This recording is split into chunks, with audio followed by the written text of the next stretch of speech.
Oseas 8. Ang Ginoo miingon, patinguga ang trompeta, kay ang mga kaaway sama sa agilang manunukog nga nagsakdap-sakdap sa akong katawhan. Gilapas sa akong katawhan ang akong kasabutan ug ilang gisalikway ang akong balaod. Miangkon ang Israel nga ako ilang Dios ug sila akong katawhan ug nakaila sila kanako. Apan gisalikway sa katawhan sa Israel ang maayo. Busa gukdon sila sa ilang mga kaaway.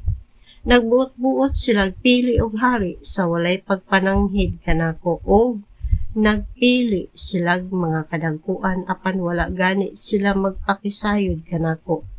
Ang ilang plata o bulawan gihimo nilang mga Diyos alang sa ilang kaugalingong kalaglagan. O Samaria, gikaligot-butan ko ang bulawang baka nga imong gisimba. Ang akong kasko ni sila o batok kanimo. Kanus apa ba magputli ang katawhan? Taga Israel ra ang nagbuhat niining bulawang baka o kinidili mao ang Dios.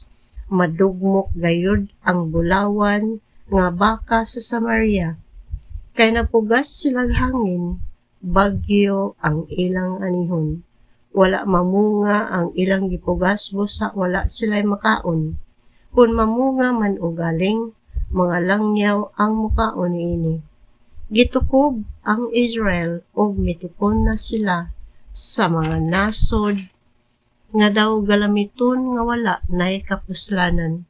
Miadto sila sa Assyria daw asnong ihalas nga nagsaag-saag ug nag-inusara.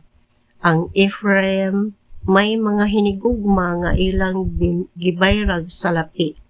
Bisan pag nanuhol silag mga kaabin taliwala sa kanasuran, tigumon ko gihapon sila aron silutan o sa dili madugay magantos sila ilalom sa hari ug mga kadagkuan sa Assyria. Sa nagkadaghan ang halaran sa Ephraim misamot usab ang pagpakasala sa katawhan. Bisan paglinibo kabalaod ang akong sulaton alang kanila, dili gihapon sila magpakabana niini.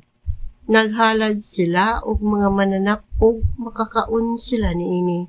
Apan ako ang Ginoo wala mahimuot niini.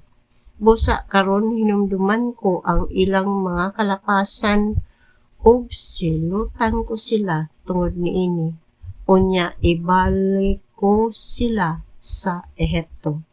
Ang katawhan sa Israel nang himog daghang palasyo apan nalimot sa ilang magbubuhat. Ang Juda usab naghimog daghang kinutaang syudad. Apan sunugon ko kining mga syudara o maot-ot ang iyang mga kota.